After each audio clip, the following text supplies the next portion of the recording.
So this is the piece that I'm choosing. It's scrap. I'm not going to bother cutting it down any further, and it's nice and thick, so I think that I can probably put a fair bit of heat into this and not melt our plastic bills into pieces.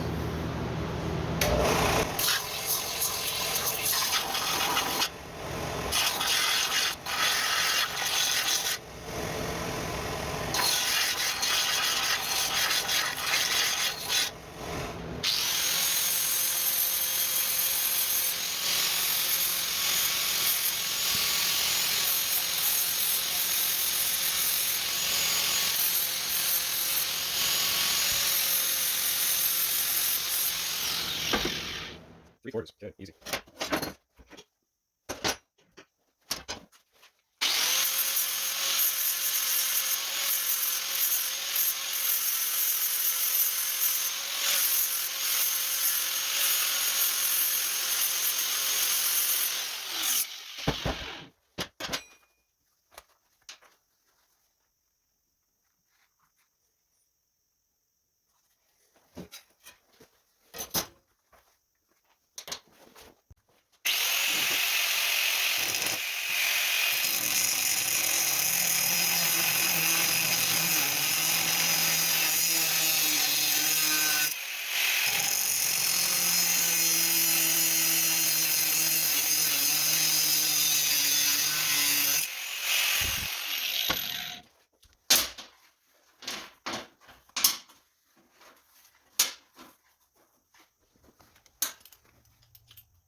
Empty.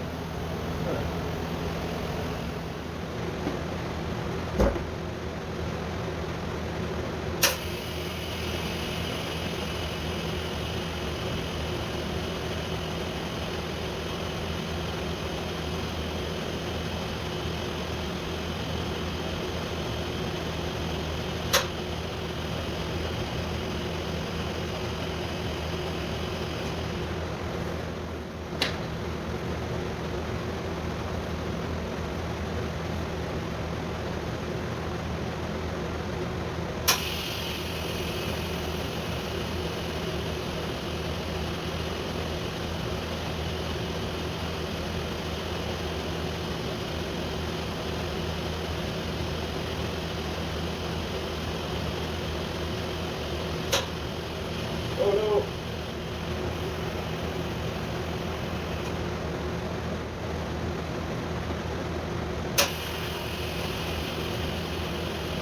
Oh, come on.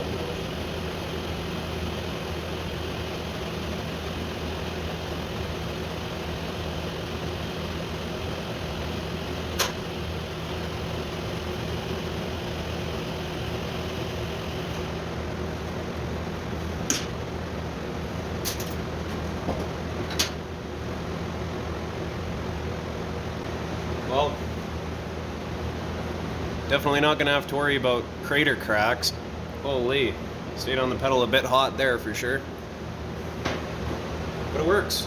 Time to wait for that thing to cool down and do side number 2. My camera died and I didn't even realize it. So I ended up finishing the entire thing without without noticing. So The process of finishing this little tube is basically once you've welded up your one end, let the piece cool off. I just threw the thing in the snow because it's mild steel and I don't care, whatever. Blew it off with an air compressor after that, torched it to get out any of the moisture off of the next end that I was welding. So I stuffed the $100 bill way down in the bottom, then tossed in a couple of the ball bearings. And after that, did my tacks, and I can really only weld one side at a time. So what I did was after the tacks, after letting the piece cool, I would do one pass and then go and toss it in the snow because I don't want to melt the $100 bill in the end. With American money, like the paper seems to really not care too much, but I have no clue how a Canadian dollar bill melts. So I ended up doing one pass at a side, or at one pass at a time, and then letting it cool. It's not the prettiest, but I mean, I don't know, it's not the worst welding I've ever done either. Oh well. So now I'm going to go clean this up, get the mill scale off of it, and then do our engraving.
So, a couple hours later, here's our finished product, and honestly, I'm pretty happy with it. No, it's not the prettiest work that I've ever done, but either way, he's gonna have to cut it open, and that's what I care about. So, I have this engraver pen here, and I'm going to write my heartfelt message to my lovely father on the sides of this tubing. If you don't have one of these, you could also use a die grinder with like a little 1/4 inch shank burr and a pointy tip, and then dial in the RPM where you find that most comfortable to hang on to. But I find even these guys are a little bit of a hassle sometimes to get very clean lines with. I know that this isn't the nicest engraver and there's better ones out there, but hey, it does the job.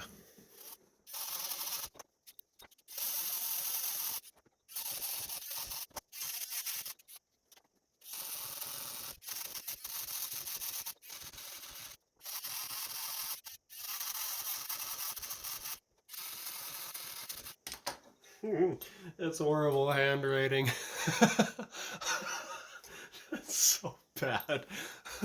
Hey, it works. It's legible.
Ladies and gentlemen, we got him.